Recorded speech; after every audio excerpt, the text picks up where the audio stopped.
dominio, imperio y majestad son del único Dios que gobierna por la eternidad. Bienvenidos a nuestro canal, El Dios sin igual. Mi nombre es Anderson Reyes. Temporada número 2, la presentación directa. Episodio número 30. Yo soy el Maestro. Mateo capítulo 23, versículo 1. Entonces habló Jesús a la gente y a sus discípulos diciendo: en la cátedra de Moisés se sientan los escribas y los fariseos. Así que todo lo que os digan que guardéis, guardadlo y hacedlo. Mas no hagáis conforme a sus obras, porque dicen y no hacen. Primer problema: decir y no hacer. Es una cuestión muy relevante con respecto a la palabra de Dios. No importa mucho lo que uno sepa si no lo hace. Lo que importa es que hagas lo que sabes con respecto a la palabra de Dios. Este problema estaba en los escribas y los fariseos. El verso 4. Porque atan cargas pesadas y difíciles de llevar y las ponen sobre los hombros de los hombres, pero ellos ni con un dedo las quieren mover. Antes, hacen todas sus obras para ser vistos. Segundo problema: lo que ellos hacen y lo poco que hacen, lo hacían para ser vistos. Tenemos que tener cuidado con esto, teniendo muy en cuenta que lo que hacemos, lo hacemos para la gloria de Dios y debe ser enfocado para agradar a Dios. Ellos querían ser vistos por los hombres, pues ensanchan sus filacterías y extienden los flecos de sus mantos y aman los primeros asientos en las cenas y las primeras sillas en las sinagogas. Era la forma como ellos vestían, la forma como ellos querían ser vistos por el pueblo. Verso 7. Y las salutaciones en las plazas, y que los hombres los llamen rabí, rabí. Esta palabra significa maestro. Por esa razón, Dios estaba muy en contra cuando ellos querían hacerse llamar maestros, porque ellos decían y no hacían. Y lo que hacían era para ser visto por los otros hombres. Verso número 8. Pero vosotros no queréis que os llamen rabí. El Señor hace hincapié en este punto porque ¿para qué quiero ser llamado maestro si no hago lo que sé? O lo que hago es para que me vean. Dios quiere que nos enfoquemos en Él y que nuestro mensaje esté alineado hacia Él para demostrar quién es Él.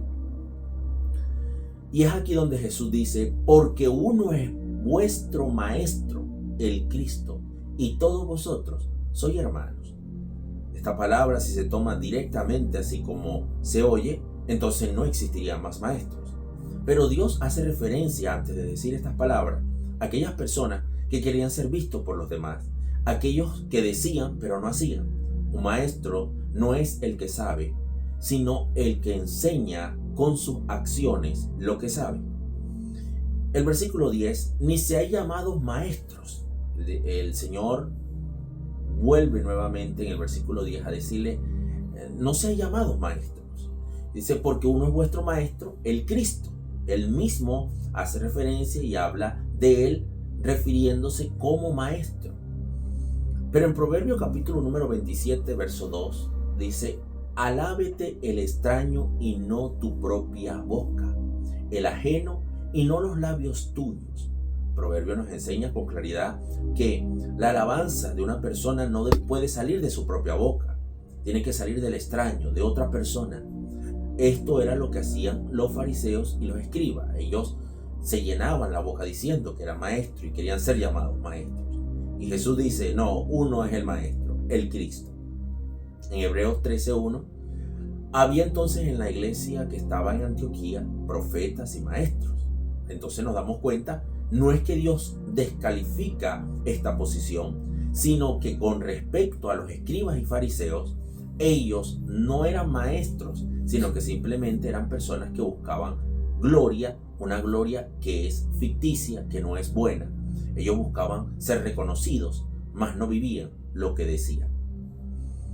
Entonces nos dice en Hebreos 13:1 que sí existían maestros y no los nombra. Dice: Bernabé, Simón el que se llamaba Níger, Lucio de Cirene, Manaén el que se había criado con Herodes el tetrarca y Saulo. Entonces nos damos cuenta que también habían profetas y maestros, y en este caso es en el libro de Hebreos, en el Nuevo Testamento, después que Jesucristo ha resucitado.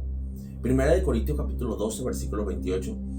Y aún nos puso Dios, esto lo habla Pablo y dice, aún nos puso Dios en la iglesia, primeramente apóstoles, luego profetas, los terceros maestros, luego los que hacen milagros, después los que sanan, los que ayudan, los que administran y los que tienen don de lenguas.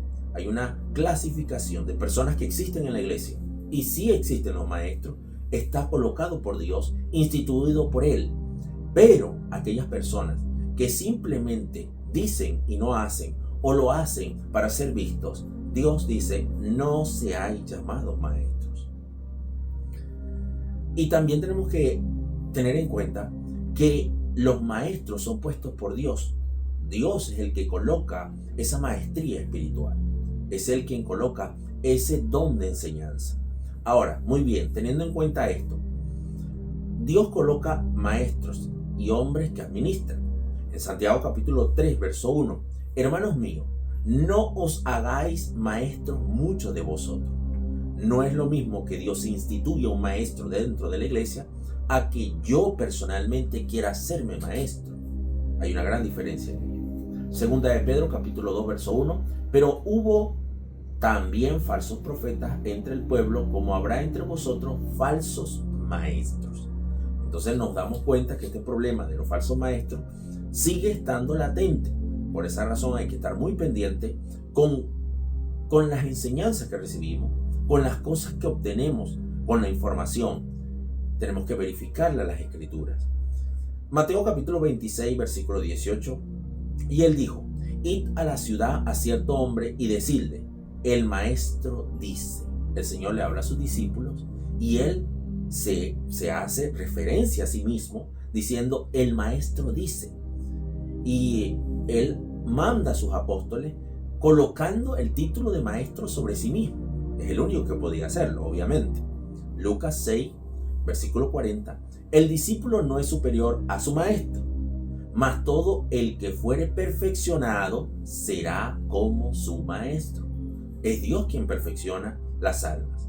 Es Él quien da el don. Es Él quien permite que algunos hombres y mujeres dentro del cuerpo de Jesucristo puedan entender para transmitir la palabra de Dios. Porque Dios quiere que su pueblo entienda. Él quiere que su pueblo sea salvo. Pero Él es el gran maestro.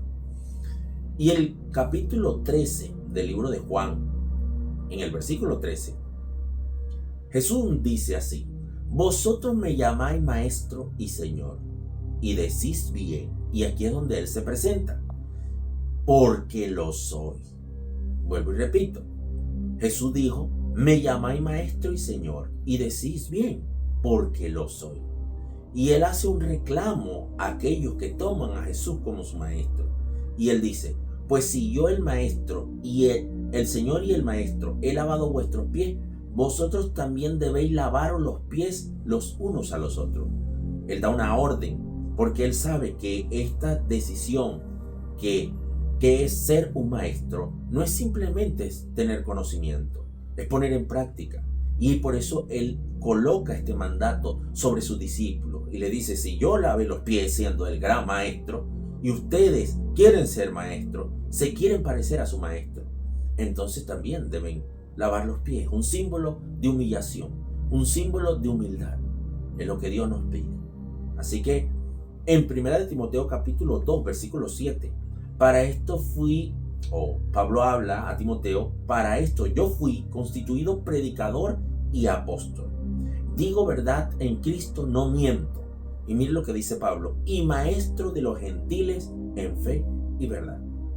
Hasta el sol de hoy, todavía Dios está levantando maestros. Pero nosotros debemos tener muy en cuenta que en el mundo se levantarán también falsos maestros. Pero hay uno que se presentó a sí mismo y dijo, yo soy el maestro. Que la paz y el amor del Señor Jesús sea sobre su vida desde hoy y para siempre. Dios me les bendiga.